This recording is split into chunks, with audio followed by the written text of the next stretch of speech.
The instant I walked into the private dining room at the back of the restaurant, I knew the Sunday brunch my mother had promised was a total lie.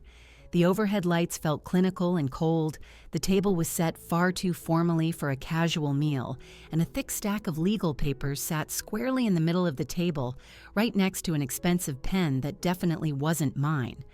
I felt a familiar tightening in my throat when I saw the man in the sharp suit. He was already seated with his laptop open, and his gaze was fixed directly on me rather than a menu. My mother, Brenda, smiled as if this were all perfectly normal. She said we just needed to discuss what was fair now that my dad was gone. My name is Maya, and I am 29 years old. I work in tech from my home office, and I know just enough about contracts and online banking to spot a trap when I am walking right into one.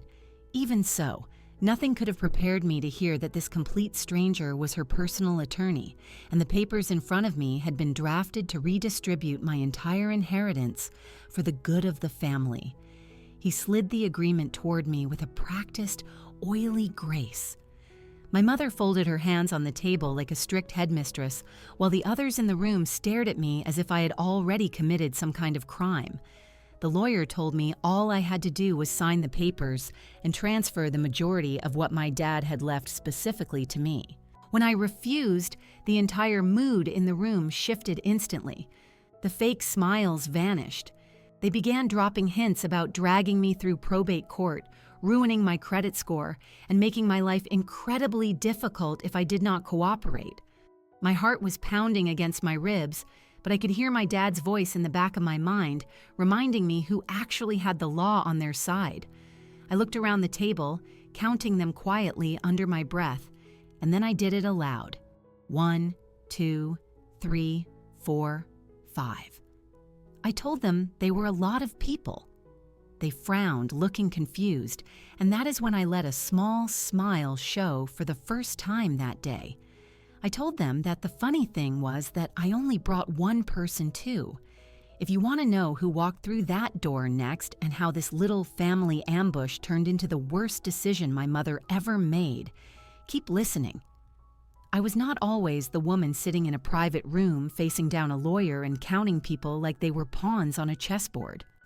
For most of my life, I was just a kid from a quiet Boston suburb who believed family meant board game nights, weekend trips to Market Basket, and my dad's terrible puns about computer programming. My dad, James, was a data architect for a small tech firm. He was the kind of man who packed leftovers for his lunch every single day and drove the same old Toyota Corolla for a decade because he said it still ran fine. My mother, Brenda, absolutely detested that.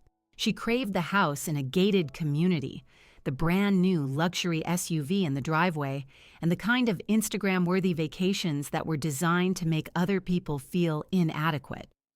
When I was 15, the chasm between their values finally cracked open for good. I can still picture them sitting me down at our kitchen table. My dad had a stack of printed bank statements in front of him. My mom had a Pinterest board of luxury villas in Italy open on her iPad. She told me she was tired of just getting by. He told her he was tired of pretending they could afford a life they didn't actually have. Massachusetts is an equitable distribution state, which meant the court aimed for a fair, but not necessarily 50-50, split of their assets. My mother saw the divorce as her ticket to a major lifestyle upgrade.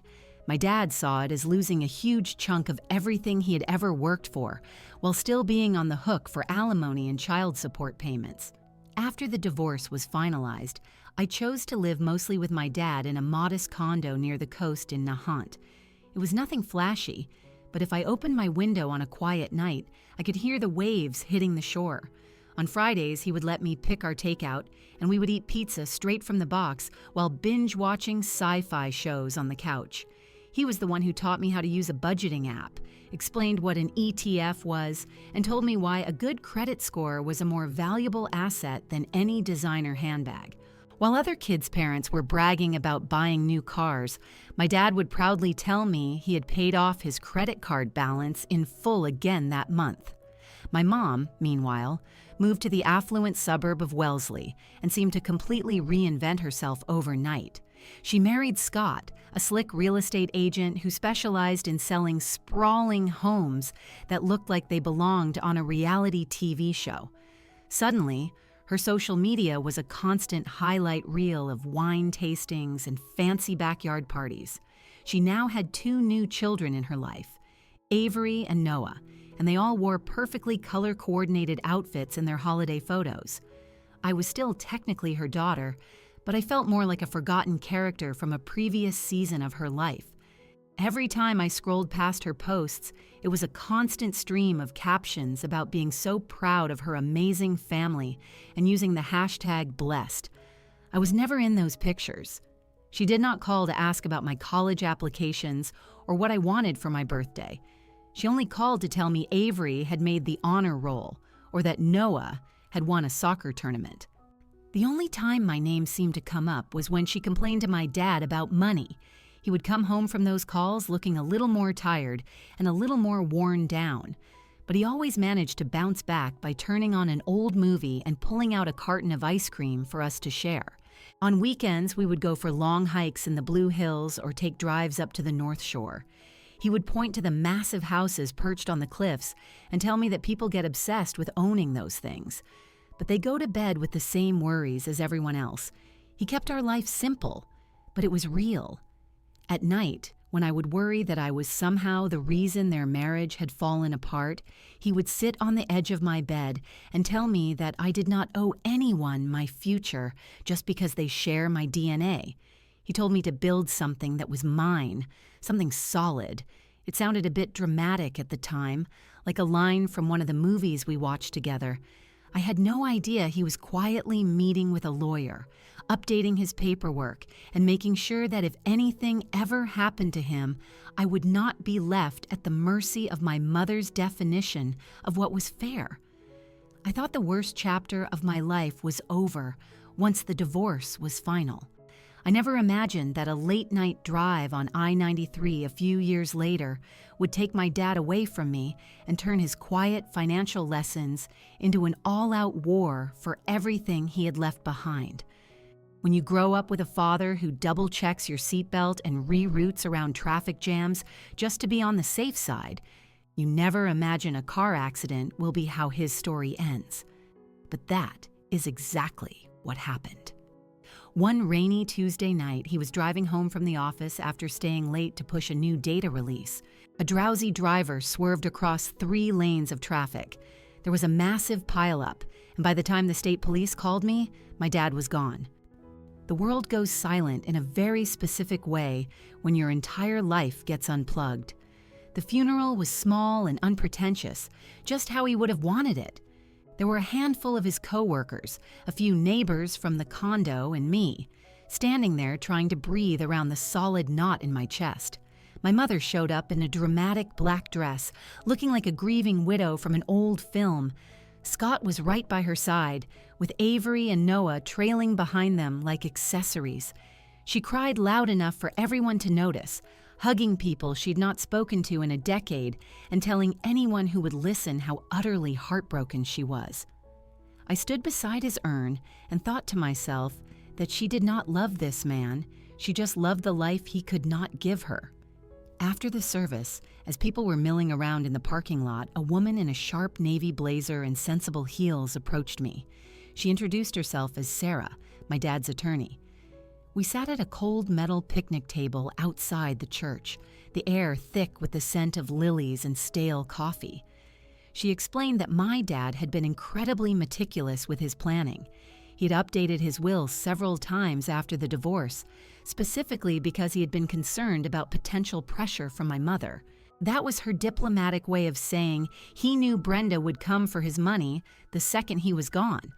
According to the will, everything that was legally his separate property after the divorce, plus all the assets he had accumulated since then, came directly to me. The condo in Nahant, his tech stocks in Microsoft, a portfolio of ETFs, his IRA, and his 401k rollovers. It was not a massive fortune, but it was the carefully cultivated wealth of a man who had lived his whole life responsibly. I should have felt a pang of guilt hearing it was all for me. Instead, I just felt a deep sadness and a strange surge of pride, as if he had managed to protect me one last time, even from beyond the grave. Sarah explained the probate process in Massachusetts, how the court would validate the will, oversee the transfer of assets, and ensure no one could challenge it without legitimate grounds. She looked me right in the eye and said that my father was adamant that I have full control of my future, without any interference. That word, interference, hung in the air like a storm cloud. Right on cue, my phone buzzed in my pocket. It was a text from my mother. It was a long, rambling paragraph about how we needed to talk, how my father would want me to think of the whole family, and how we should handle his estate like adults. She did not ask how I was doing. She asked when we could discuss the numbers. At first, I tried to give her the benefit of the doubt. I replied politely, saying we could talk after probate was underway, and mentioned that Dad had an attorney. She completely ignored that part and immediately started asking for rough estimates of his net worth, as if she were pricing a house for sale. When I did not answer fast enough, the guilt-tripping began. She reminded me of all the times she had taken care of me as a child, how expensive my braces were, and how Avery and Noah needed help with their college funds. It was always the same refrain about how I had to think about the family, by which, of course, she meant her new family. I forwarded the messages to Sarah. Her advice was firm. She told me not to share any specific financial details, not to sign anything, and not to agree to any private meetings without legal counsel present. She said if my mother wanted to challenge the will, she could hire her own lawyer and file a petition in court. But given the strength of the documents my dad had prepared, it would be an uphill battle. I decided to put my faith in the woman my dad had trusted, even if it meant defying the woman who gave birth to me. That is when my mother's tone shifted from emotional blackmail to thinly veiled threats. She started leaving voicemails about how expensive lawyers were, how this could get dragged out for years, and how my credit could be damaged by a messy legal dispute. She would sprinkle in something sentimental, like saying she was just trying to look out for me, before sliding into asking if I really wanted things to get ugly. It was like listening to a condescending sales pitch wrapped in a sympathy card. The more I held my ground, the more desperate she became. I stopped taking her calls and started documenting everything, including dates, times, and direct quotes. My dad had taught me that fights over money make people careless, and careless people leave a trail. A few weeks after the funeral, probate officially confirmed the will. The condo and the investment accounts were all legally transferred into my name. Sarah sent me a neat digital folder with all the legal confirmations and a reassuring email about the next steps. Less than 24 hours later, an email from my mother landed in my inbox. The subject line was family meeting. The body was filled with corporate-sounding phrases like clearing the air, discussing our options, and finding a fair solution. She said it would be just us, a small group, and nothing formal. She suggested a nice restaurant in Newton, saying she had booked a private room so we could talk openly. I stared at the email, that familiar knot tightening in my stomach. My dad had done everything by the book and followed every law, and yet here I was, feeling like prey being politely invited to walk into a cage. I forwarded the email to Sarah with a single simple question, asking if she would come with me. Sarah did not hesitate. She called me instead of emailing, her voice so steady it made my shoulders unclench for the first time in weeks. She said she would absolutely be there, that I was not walking into that meeting alone, and that if my mother wanted to play games with legal documents, she had picked the wrong person to bluff. The day of the so-called family meeting, I drove to Newton with a pit in my stomach and a briefcase on the passenger seat. Inside were copies of the will, the probate court's confirmation, and a notebook where I had transcribed dates and summaries of every guilt-soaked text and vaguely threatening voicemail my mother had sent. It was my little paper shield against a lifetime of being told I was ungrateful. We had agreed on a simple strategy. I would go in first, assess the situation, see who was there, and hear what they had to say. Sarah would wait at a coffee shop nearby and come in the moment I texted her. This way, my mother could not claim I had ambushed her, even though that was precisely her plan for me. The restaurant was the kind of place with hushed music and waiters who refilled your water glass before it was even half empty. A hostess led me past couples on dates and groups of business people to a frosted glass door at the back marked private. My heart pounded against my ribs as she pushed it open, and I stepped into the scene I described earlier. My mother sat at the head of the long table in a crisp blouse, her posture perfect, as if she were chairing a corporate board meeting. Scott sat to her right in a blazer that looked expensive, but was just a little too snug, like he had outgrown the person he was when he bought it. Avery and Noah were there too, looking bored on the opposite side of the table, next to a man in a gray suit with a sleek laptop already open. Nobody had menus. There was just a pitcher of water, that ominous stack of papers, and a pen aligned perfectly on top. My mother told me I had made it and said they just wanted to talk. The man in the suit stood and extended a hand. He introduced himself as Mr. Miller and said he was helping the family explore their options regarding my father's estate. The way he said family made it sound like everyone in that room shared my loss, as if we were all equal stakeholders in my grief. I sat down slowly, my eyes drawn to the top page of the stack. It had my name on it, followed by more dense legal jargon than anyone would ever willingly read over brunch. Phrases like redistribution of assets, voluntary settlement agreement, and irrevocable transfer were scattered across the page. My stomach churned. Before I could get worried, my mother leaned forward with a practiced look of sympathy. She said they just wanted to make sure everyone was taken care of. She claimed my father's will did not really consider the reality of their family now. She gestured toward Avery and Noah as if they were bullet points on a slide deck. She mentioned how expensive college and life were and said this was just about being fair. Mr. Miller took over, his voice smooth and rehearsed. He explained that the document was a family settlement agreement that would allow me to transfer a reasonable portion of the inheritance into a shared trust. Reasonable, according to the number printed in stark black ink, was about 70%. He said it in the same casual tone someone might use to suggest we split an appetizer. I kept my expression neutral, but I could feel a hot anger rising in my chest. My dad had worked overtime, driven that dangerous highway at night, and skipped vacations for years, and now I was being told that honoring his final wishes was selfish.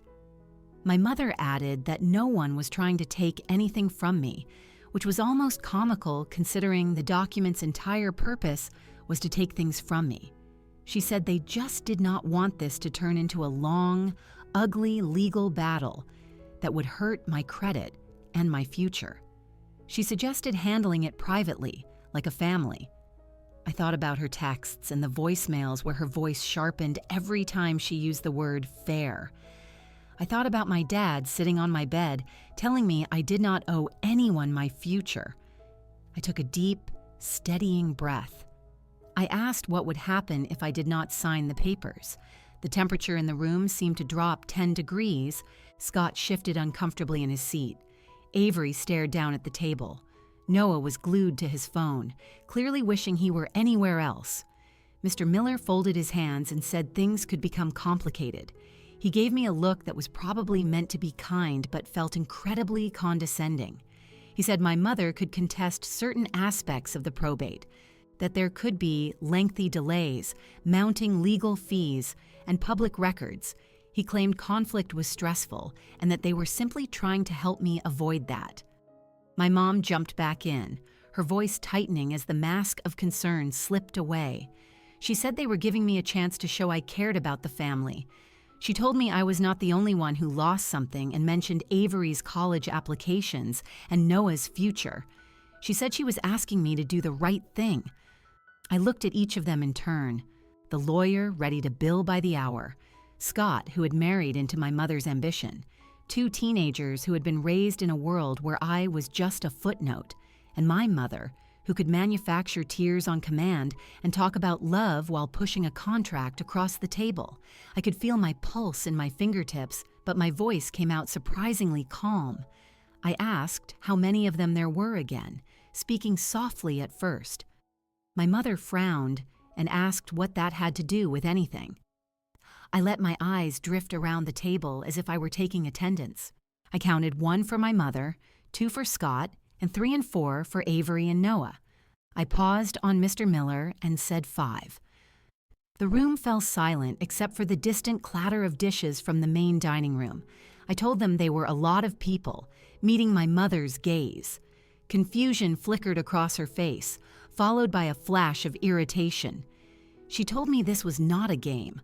I smiled then, and for the first time since walking in, I felt something other than dread. I felt prepared. I told her she was right and that it was not a game. I reached into my bag, pulled out my phone, and tapped out a single word I had already drafted before I had even left my condo. Then I set the phone face down on the table next to the untouched pen. I told her the funny thing was that I only brought 1 person too.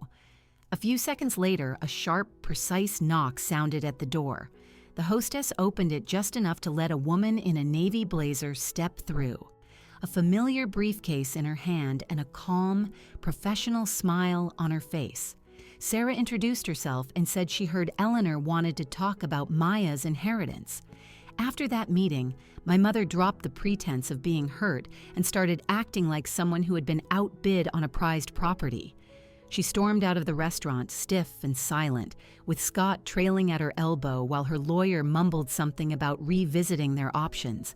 Sarah and I stayed behind for a few minutes, just long enough for the shaking in my hands to subside.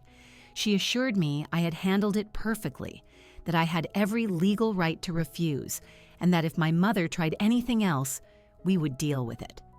I wanted to believe that was the end of it. For about 3 days, my phone was blissfully silent. There were no guilt-tripping texts or manipulative voicemails. I almost let myself think that the shock of me having a real lawyer had been enough to make them back down.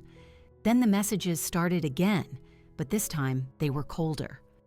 My mother sent a long text about how disappointed she was, how my father would be ashamed, and how money had changed me. She hinted that if I continued to be stubborn, I might regret how complicated things could get with accounts and paperwork. It no longer sounded like a threat of another brunch meeting. It sounded like a warning from someone who had finally realized she could not get what she wanted just by asking. I forwarded everything to Sarah. She told me to save every message and not to respond. Then she added something that made my stomach clench. She said that if my mother could not manipulate me emotionally, she might try to do it financially. That night, I sat at my kitchen counter with my laptop and systematically went through every single account I owned. I changed all my passwords, enabled 2-factor authentication on my banking and investment apps, updated my security questions, and placed a freeze on my credit with all 3 major bureaus. It was the adult version of barricading your door, one security notification at a time. My dad used to say that in this digital age, your data is worth more than the cash in your wallet. I never truly understood the weight of that statement until I was clicking through security settings, heart pounding, imagining my mother on her own computer, trying to guess my childhood street name and my first pet's name at a login recovery screen. A few days later, I got an email that looked exactly like a standard alert from my bank. It had the same logo, the same color scheme, and the same subject line about important action being required. The only reason I hesitated before clicking was that the timing felt too perfect. It is rarely that coincidental. I hovered my mouse over the link instead of clicking it and saw the URL. It was close, but not quite right. A clever misspelling you would only catch if you were already on high alert. A chill went down my spine. Someone had not just guessed my bank, they had been paying close attention. I called the bank directly, using the number on the back of my debit card. The fraud department confirmed they had not sent any security alerts that week, and that there had been at least one failed login attempt from an unrecognized device on one of my investment accounts. The representative helped me lock everything down even further, then advised me to file a report with local law enforcement and the bank's own fraud division. It felt surreal to be sitting in my small living room, some dumb sitcom paused on the TV, explaining to a detective over the phone that my own mother might be trying to fish her way into my inheritance. He suggested I also file a complaint with the FBI's Internet Crime Complaint Center, the IC3. It sounded so dramatic, like something people did when international syndicates stole their cryptocurrency, not when their mom lived an hour up the freeway in Wellesley. Still, I filled out the form, methodically attaching screenshots of the emails, the bank's notes about the failed login, and my mother's threatening texts. Sarah reviewed it all and told me I had done exactly the right thing. She said if this escalated, I would need a clear paper trail that showed I did not just imagine it. The next logical step was to protect the one thing I had never really considered part of my security, my actual front door. I ordered a Ring doorbell and a couple of small security cameras during my lunch break one day, the way some people impulse buy shoes. They arrived 2 days later in cheerful Amazon boxes. Installing them made me feel both paranoid and strangely empowered. I walked around my condo with my phone, checking angles, making sure every entryway in the area near the building's shared mailboxes were in view. It felt like overkill until I pictured my mother lingering by my mailbox, or worse, sitting in her car out front connected to my building's guest Wi-Fi, trying to brute force her way into my life. For a little while, nothing happened. The cameras sent me notifications when the mailman came or when my neighbor took out his recycling. But that was it. I settled back into my routine of remote work, yoga videos, and late-night internet scrolling. One night, unable to sleep, I posted a long, anonymous version of my story on a legal advice forum. I changed the names and locations, but I laid out the facts about the inheritance, the pressure, the sham meeting, and the phishing attempt. The comments poured in. Strangers told me to listen to my lawyer, to never meet my mother alone, to keep everything in writing, and to treat this like a crime rather than a family squabble. A few even shared their own stories of what happened when a parent died and money entered the picture. Reading their experiences made me feel less like I was going crazy and more like I was simply responding to a threat. I was not overreacting.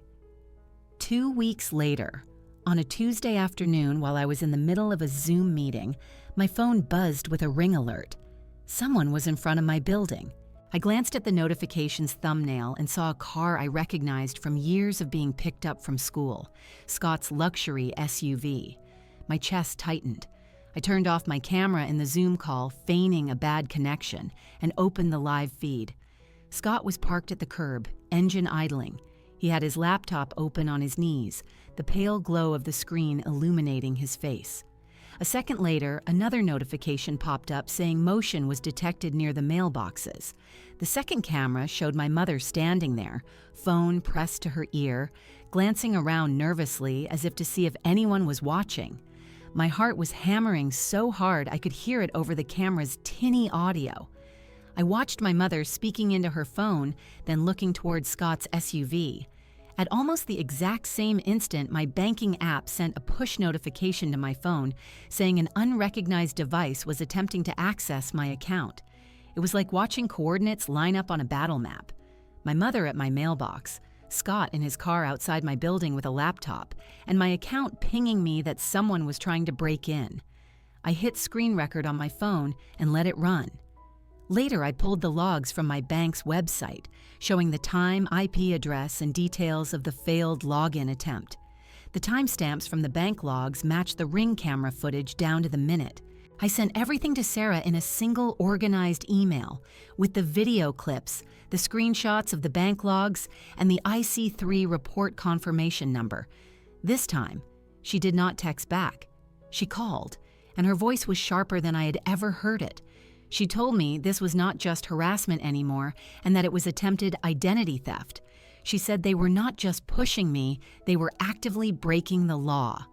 The next day, with her guidance, I filed a formal police report and updated my complaint with the FBI's cybercrime unit. It felt like crossing a line I could never uncross, but I kept replaying the image of my mother by my mailbox and Scott hiding in his car like a teenager trying to steal Wi-Fi. Whatever this was, it had stopped being a family drama the moment they'd tried to get their hands on my father's money by pretending to be me. I had spent months feeling like I was always reacting, always one step behind their schemes. Now, for the first time, I had something they could not explain away with tears or guilt. I had hard, ugly, digital proof, and that was the moment this stopped being a private war and turned into a case that a judge would have to decide, with my mother and her perfect new life under the harshest possible light. I always thought courtrooms only looked like that on TV with polished wood and somber, heavy air. But the real one in downtown Boston felt even heavier, as if the walls themselves had absorbed too many lies and heartbreaks. I sat at the plaintiff's table next to Sarah, my hands wrapped around a paper cup of coffee that had long since gone cold, staring at the flat-screen monitor mounted across from the judge's bench. That was where my life was about to be replayed in high definition, including my front door, my mailbox, my inheritance, and the people who had decided they deserved it more than I did. On the other side of the room, my mother sat next to Scott. Her hair was perfectly styled, her makeup was flawless, and her outfit was carefully chosen to scream responsible citizen rather than a woman who tried to hack her daughter's bank accounts. Their lawyer was a different guy this time, older and more polished, the kind of man who probably believed he could talk his way out of anything. Avery and Noah were in the second row, looking like they would rather be anywhere else. They would not be testifying, but their presence was a silent, uncomfortable admission that they knew exactly why their parents were there. When the judge entered, everyone rose. I felt my knees tremble slightly, as if they were remembering they once belonged to a kid, not someone about to listen to her own mother be described in a criminal complaint. The prosecutor laid out the case calmly and methodically, detailing attempts to access protected financial accounts, fraudulent emails, and coordinated behavior captured on video and corroborated by digital logs. He did not use dramatic language. He just stacked facts on top of facts until it formed a tower of evidence I knew my mother could never climb down from. Sarah had prepared me for all of it. I had seen the exhibits beforehand, but there was something about watching the monitor flicker to life and seeing my own front door from the cold, objective perspective of a security camera that made my stomach twist. The video showed the date and timestamp of that gray afternoon. It showed my mother lingering by the mailboxes, phone pressed to her ear, glancing around not like someone committing a crime, but like someone who felt entitled to be there. Then the feed switched to the camera aimed at the street. There was Scott in his SUV, laptop open, the bluish-white glow on his face as his fingers moved across the keyboard. With a fractional delay, the prosecutor pointed out how, at that precise moment, my bank logs recorded a failed login attempt from an unfamiliar IP address. Then he displayed the screenshot of my banking app notification, the one that had made my heart pound while I watched the live feed. The timestamps were a near-perfect match. It was like watching a true crime documentary where the villains were my own family. Their lawyer tried to spin it. He claimed it was all a misunderstanding, that my mother was simply checking on paperwork, that Scott was helping with online access, and that they thought they were logging into some old joint account from the marriage. He tried to paint me as a paranoid, resentful daughter who was manufacturing a drama out of grief and confusion. I just sat there and listened, my expression unreadable, because I knew what was coming next. Sarah stood, her demeanor calm and precise.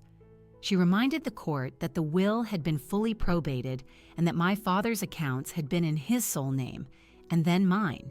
There was no joint access and no gray area.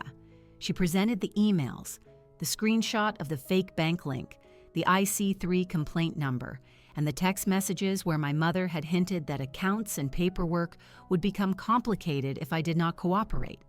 She even played one of the voicemails where my mother's syrupy tone slipped just enough to reveal the threat underneath. By the time I took the stand, the story was already irrefutable. My job was not to be dramatic, It was just to state the facts as steadily as my dad would have reported a bug in a system. I explained the ambush meeting, the settlement agreement they tried to force on me, the mounting pressure, the threats, and the sudden appearance of phishing emails after I refused. I described how I had changed my passwords, frozen my credit, spoken to my bank, and been told there were failed login attempts. I described the feeling of watching the Ring footage in real time as every piece of the puzzle clicked into place. The prosecutor asked me how it felt to realize my own mother was behind it. My throat tightened, but I answered honestly. I said it felt like watching someone reach into my chest and try to steal the last piece of my dad I had left. When all the evidence was submitted and both sides had rested, the judge took a long time reviewing the paperwork. You could feel the entire room holding its breath. My mother stared straight ahead, her face a tight mask, her eyes shiny in a way I no longer trusted. When the judge finally spoke, his voice was level and almost dispassionate, but his words landed like hammer blows. He said the evidence showed a clear, coordinated attempt to gain unauthorized access to my accounts using deceptive and fraudulent methods.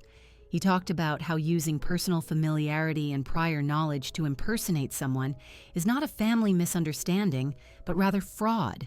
He acknowledged that no money had been successfully stolen, but he emphasized that the lack of success did not erase the criminal intent or the effort. He found my mother and Scott guilty of charges related to attempted identity theft and wire fraud. He did not sentence them to a dramatic prison term. Instead, he did something that, in the real world, can hurt far more. He imposed a heavy fine of tens of thousands of dollars, plus full restitution for all of my legal costs. He placed them on probation, meaning their finances would be scrutinized for years. He ordered them to complete a mandatory course on financial crimes. And then he granted the 5-year restraining order Sarah had requested, barring them from contacting me, coming near my home or workplace, or interfering in any way with anything tied to my name. As a final measure, he noted Scott's profession and referred the case to the state's real estate licensing board. I saw the exact moment Scott understood what that meant. His shoulders sagged as if someone had pulled a load-bearing wall out from under him. No license meant no luxury listings and no easy commissions to fund the lifestyle my mother had so carefully curated online. What surprised me was not the legal outcome. It was the silence that followed when we all stepped out into the hallway.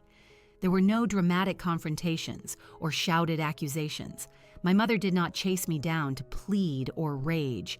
She just stood there, staring at a spot on the floor, her meticulously constructed world crumbling in ways a social media filter could not fix. For years, she had posted about being blessed. Now she avoided everyone's gaze, as if she finally understood that blessings are not something you can steal from your own child. I walked right past her without stopping. Not to be cruel, but because there was nothing left to say that the judgment had not already said with more clarity and force. For the first time since my dad died, I felt like the ground beneath my feet was truly mine again. Not my mother's version of family, not her definition of fairness, but mine. It belonged to the girl my dad had raised to understand that real value is something you build and something you protect, even when the person trying to take it from you shares your last name. In the weeks after the verdict, my life did not magically transform into some glossy after photo. But for the first time in a very long time, the silence in my condo felt like peace rather than loneliness. I woke up without that jolt of panic and without the reflexive need to check my phone for a new threat or a guilt-laced voicemail. The only notifications I saw were the usual pings from work, emails from my manager about our next project, and reminders from my budgeting app. My accounts were secure. My doorbell camera showed nothing more dramatic than Amazon deliveries and my neighbor walking his dog. It was strange how ordinary safety felt once I finally had it back. With the legal chaos behind me, Sarah helped me sit down and look at everything my dad had left. Not as a series of targets on a map, but as tools to build a real future. We diversified some of his carefully chosen tech stocks into broader index funds, established a robust emergency fund, and mapped out a retirement plan that would have made him incredibly proud. Instead of feeling a pang of anxiety every time I opened my banking app, I started to feel capable. I was not just guarding what he gave me, I was actually growing it. I kept my remote tech job working from the same small dining table in the condo we once shared. Some mornings, I would sit there with my laptop and a coffee, and I would look over at the empty chair where he used to sit with his own mug, reading through lines of code. It still hurt, but it was a clean hurt now, like a scar that had finally healed over. Therapy helped with the rest. I found a counselor who specialized in grief and family trauma, someone who did not even flinch when I said the words about my mom trying to steal my inheritance out loud for the first time. We talked about boundaries and about how family is supposed to be a source of protection rather than a resource to be plundered. We talked about how I could honor my dad's memory without having to carry the weight of every bad decision my mother made. Slowly but surely, that permanent knot in my chest began to loosen. I realized I had spent years trying to earn a place in a version of family that had never really had a seat for me. Losing that fantasy hurt far less than I had always feared it would. It was like waking up from a long, anxious dream where you were always the extra guest at the table. I started showing up in different places instead. I went to a local yoga studio where no one knew my last name, just that I always chose the mat by the window. I joined a community meetup for women in tech, where we traded stories about bad code and worse bosses, but also celebrated each other's successes and supported each other's goals. Online, I drifted away from doom scrolling and toward communities that were genuinely helpful. I messaged the moderator of that personal finance forum and asked how I could give back. Together, we cleaned up my old anonymous post on the legal advice board and turned it into a detailed cautionary tale about how to document financial abuse, how to secure your accounts, and how to recognize when family conversations about money cross the line into manipulation. With part of the restitution money and a portion of my inheritance, I made a quiet donation to an organization that provides legal support to victims of identity theft. It felt right that some of the money my mother tried to steal would end up helping people whose lives had been torn apart by the very same kind of crime. I did not post about it on social media. I just saved the confirmation email in a folder I labeled with the thought that Dad would like this. As for my mother, the consequences the judge handed down did exactly what they were meant to do. The fines and legal fees forced her and Scott to sell the big house in Wellesley they used to show off online. Scott's licensing issues meant fewer deals, a smaller income, and a sudden end to his posts about closing another dream home. Their social media feed slowed to a trickle, shifting from photos of champagne and sunsets to vague, inspirational quotes about starting over and learning who your real friends are. My name was never mentioned. The restraining order kept them out of my inbox and away from my front door. Avery and Noah never reached out, and I did not go looking for them. Maybe one day, when they are older and start sorting through the wreckage on their own, they will see what really happened. Maybe they will resent me for it, or maybe they will quietly understand. Either way, that choice is theirs, not mine. People sometimes say that she is still your mother, as if biology is some kind of get-out-of-jail-free card for morality. What I learned is that shared DNA does not give anyone a claim to your future. Love is proven in how people protect you, especially when it is inconvenient, not in how loudly they cry family when there is money on the table. My dad's real inheritance was not the condo or the stock portfolio. It was the spreadsheet he taught me to read, the credit score he told me to guard, and the unwavering belief that your integrity matters, even when no one is watching. It was the courage to walk into a room full of people who wanted to take everything from me and simply say no. If you have never been through a family fight over money, I truly hope you never have to.